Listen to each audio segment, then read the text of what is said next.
কিন্তু আফসোস আজকে এই যে বেস্ট কোয়ালিটি ধৈর্য সবর এটাকে আমরা হারিয়ে ফেলেছি। আমরা মনে করি একটা কথা বলতে পারলে, একটা কিছু করতে পারলে, একটা আওয়াজ দিতে পারলে এটাই মনে আমি সাকসেস, আমার সফলতা। কিন্তু না, সফলতা ধৈর্যে। ধৈর্য কাকে বলে? সাইয়েদনা ইব্রাহিম আলাইহিস সালাম, আপনার আমার আব্বা, একজন অমুসলিম বন্ধুর সাথে তিনি একজন অমুসলিমকে কথা বলতে বলতে পথ চলছেন। হঠাৎ করে অমুসলিম বলতেছে, হযরত ইব্রাহিম আপনি বসেন, আমি একটু আমার বাড়ি থেকে আসতেছি, আপনি কিন্তু বসবেন। ইব্রাহিম আলাইহিস সালাম বললেন, তুমি না আসা পর্যন্ত আমি বসবো, তবে তাড়াতাড়ি করো। তুমি কি করবে? একটু তাড়াতাড়ি করবে। কারো কারো মতে একদিন এক রাত, কারো কারো মতে 3 দিন 3 রাত্রি চলে গেল। সাইয়েদনা ইব্রাহিম আলাইহিস সালাম, ওই লোকটাও আসে না, তিনি ওইখান থেকে উঠে যায় না। কারণ আমি তো বলেছি না আসা পর্যন্ত বসবো। লোকটার মৃত্যু হলে সংবাদ পেতাম, মৃত্যুও হয় নাই, ডাক দিয়ে ডিস্টার্বও করতে যায় না। কোরআনের গান দিয়ে হাদিসের আলোকে সত্য পথে যেন থাকি অবিচল, তোমার ছায়া তলে করগো কবুল প্রভু, তোমারে অধম বান্দাকে। সমস্ত নবী আলাইহিস সালামদেরকে আপনি দেখেন, আল্লাহু আকবার, সৃষ্টির শ্রেষ্ঠ হচ্ছে আশরাফুল মাখলুকাত মানুষ, লাকাদ কাররামনা বানি আদম। আর এই বানি আদমের মানুষের মধ্যে শ্রেষ্ঠ জাতি কারা? হ্যাঁ, মানুষের মধ্যে শ্রেষ্ঠ জাতি হচ্ছে, অর্থাৎ মুসলিম একটি জাতি। এই মুসলিমদের মধ্যে যেমন ইব্রাহিম আলাইহিস সালাম বলতেছেন আনা আউয়ালুল মুসলিমিন, এর মধ্যে আমরা যেমন উম্মাহ, আল্লাহ তাআলা বলেছেন কুনতুম খায়রা উম্মাহ, উম্মতে মুহাম্মদ। এখানে উম্মাহ বলতে উম্মতে মুহাম্মদ। এর আগে ছিল অন্যান্য নবীদের উম্মাহ। এখানে আছে সালিহিন, সিদ্দিকিন, মুবাশশিরিন, মুত্তাকিন, মুসলিহিন, আছে না গুণাবলী? এই সমস্ত জাতি গুণাবলী কোয়ালিটির মধ্যে সর্বোত্তম সর্বশ্রেষ্ঠ হচ্ছে নবী এবং রাসূলগণ। ওনারা হচ্ছে প্রথম শ্রেণীর মর্যাদা সম্পন্ন। সৃষ্টিতে ওনাদের চাইতে শ্রেষ্ঠ আর কেউ হতেই পারে না। আর সকল নবীদের মধ্যে আবার আল্লাহ তাআলা স্পেশাল পাওয়ার দিয়েছেন মুহাম্মদুর রাসূলুল্লাহ সাল্লাল্লাহু আলাইহি ওয়াসাল্লামকে। নবীদের মর্যাদা সমস্ত মানুষের, সব শ্রেণীর মানুষের চাইতে কি ঊর্ধ্বে। এজন্য এরা হচ্ছে মাসুম। নবীরা হচ্ছে কি মাসুম, বেগুনা, তাদের কোনো ত্রুটি নেই, তাদের কোনো দোষ নেই, তাদের কোনো গুনাহ নেই। কারণ একমাত্র নবীদেরকে আল্লাহ তাআলা তার আওয়াজ দিয়ে, তার বার্তাবাহক জিবরাইল দিয়ে পরিচালিত করেছেন। আর আমাদেরকে কি আল্লাহ তাআলা তার বার্তাবাহক দিয়ে পরিচালিত করার নির্দেশ দিয়ে রেখেছেন। আমরা খুঁজে নিতে হবে। সেটা কোথায় পাবেন? কোরআনুল কারীমে। টোটাল কোরআনটাই হচ্ছে আল্লাহ তাআলার নির্দেশ, আমাদের পথ চলার, জীবন চলার প্রত্যেকটি সেকশনের দিক নির্দেশনা, পরামর্শ, আইন, বিধান।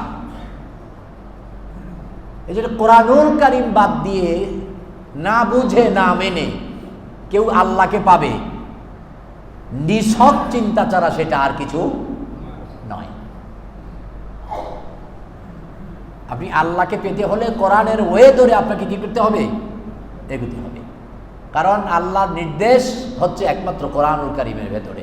এবং কোরআন এমন একটি কিতাব যে কোরআন নাজিলের পরে 103 খানা আসমানি কিতাবের সমস্ত আইন, বিধান, কানুন এগুলোকে বন্ধ করে দেওয়া হয়েছে, রহিত করা হয়েছে, বিলুপ্ত করে দেওয়া হয়েছে, যে একমাত্র কোরআনের নির্দেশে এখন বিশ্ববাসী চলতে হবে কিয়ামত পর্যন্ত। কিন্তু কোরআনের আগে অন্যান্য কিতাব দিয়ে এক একটি জাতি তার কিতাব দিয়ে চলত। কিন্তু কোরআন নাজিলের পরে আর কোনো আসমানি কিতাবের আইন বিধান চলবে না। আর কোনো নবুতি চলবে না। এই জন্য ইহুদি এবং খ্রিস্টান তারা পথভ্রষ্ট হওয়ার কারণ হচ্ছে তারা মুহাম্মদ সাল্লাল্লাহু আলাইহি ওয়াসাল্লামকে শেষ নবী মেনে নিয়ে আল্লাহর কোরআন দিয়ে জীবন পরিচালনা করে না। তারা তাদের নবীর কিতাবকে এখনো ধরে রেখেছে, এই জন্য আল্লাহ তাআলার কাছে তারা পথভ্রষ্ট। তাদের কোনো আমল আল্লাহর কাছে গ্রহণযোগ্য নয়। তো সর্বোচ্চ সম্মানের অধিকারী নবী আলাইহিস সালামদেরকেও আল্লাহ তাআলা সর্বোৎকৃষ্ট যে গুণাবলী দিয়েছিলেন, এর মধ্যে অন্যতম গুণাবলী হচ্ছে ধৈর্য। অন্যতম গুণাবলী হচ্ছে কি? ধৈর্য। এই জন্যে আপনি দেখেন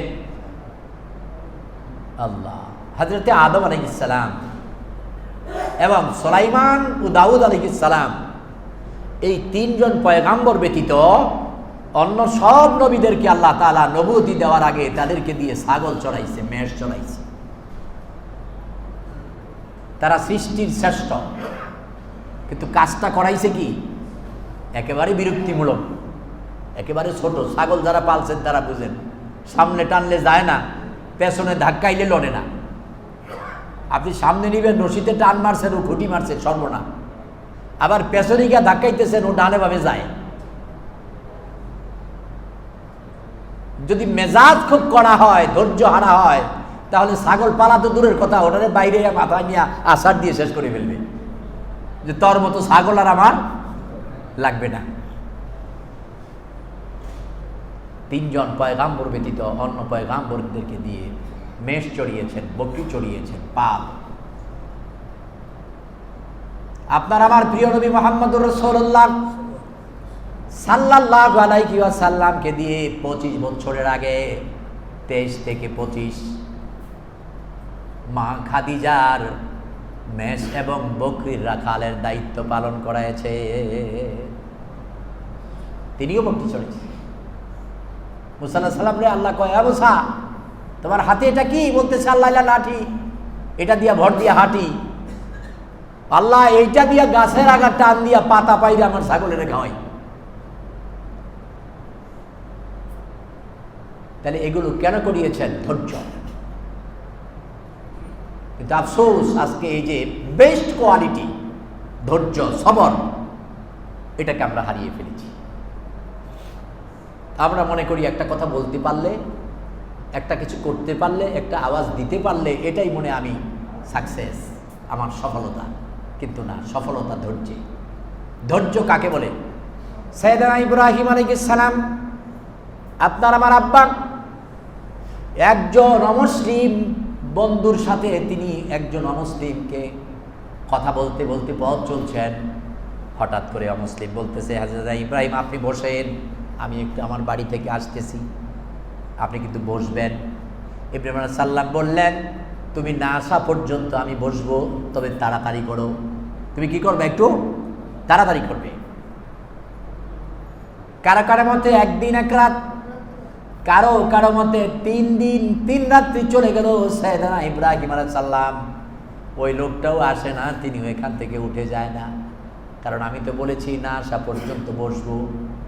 লোকটার মৃত্যু হলে সংবাদ পেতাম, মৃত্যুও হয় নাই, ডাক দিয়ে ডিস্টার্বও করতে যায় না। 3 দিন পরে ওই লোকটি এই পথ দিয়ে যাচ্ছেন। হযরতে ইব্রাহিম আলাইহিস সালামকে দেখে তিনি বিচলিত হলেন, অত্যন্ত আনন্দিত হলেন। সাইয়েদনা ইব্রাহিম, আপনার সাথে 3 দিন আগে কথা বলেছিলাম, আমার ভাগ্য বড় ভালো, আবার আপনাকে এখানে পেলাম, এটা আমার সৌভাগ্য, এটা আমার কি সৌভাগ্য। ইব্রাহিম আলাইহিস সালাম আশ্চর্য হয়ে গেলেন, বেটা তোর জন্যই তো আমি আজকে 3টা দিন এখানে বসার তুই পেলাম। হযরত ইব্রাহিম আলাইহিস সালাম বললেন, আপনি কি ভুলে গিয়েছেন? আমাকে এখানে বসেই আপনি বাড়ি গেলেন, আর আমাকে অনুরোধ করলেন আপনি না আসা পর্যন্ত বসবো। আমি ওয়াদা করেছিলাম বসবো, কিন্তু নির্দেশ দিয়েছিলাম আপনি একটু তাড়াহুড়া করবেন। ওই লোকটা আশ্চর্য হয়ে ইব্রাহিমের গলা জোরে কপালে চুমা খায় আর ক্ষমা চায়, যে সাইয়েদনা ইব্রাহিম, আল্লাহর কসম, আপনাকে কথা দিয়ে বসিয়ে রেখে গিয়েছিলাম, এই কথাটা আমার এইমাত্র মনে পড়লো, এর আগে ভুলে গিয়েছিলাম। এই কথাটি আমি কি ভুলে গিয়েছিলাম। হযরত ইব্রাহিম আলাইহিস সালাম বললেন, আমি আপনাকে মাফ করে দিলাম। বললেন, আপনি 3 দিন 3 রাত্রি এখানে বসা। হযরত ইব্রাহিম আলাইহিস সালাম বলতেছেন, আল্লাহ তাআলা এই ধৈর্যের পরীক্ষা নিয়েছেন। ধৈর্য। এই জন্য ধৈর্য যদি আপনি হারিয়ে ফেলেন, অধৈর্য হন, তাহলে আপনি সমস্ত জায়গায় ক্ষতিগ্রস্ত হয়ে যান।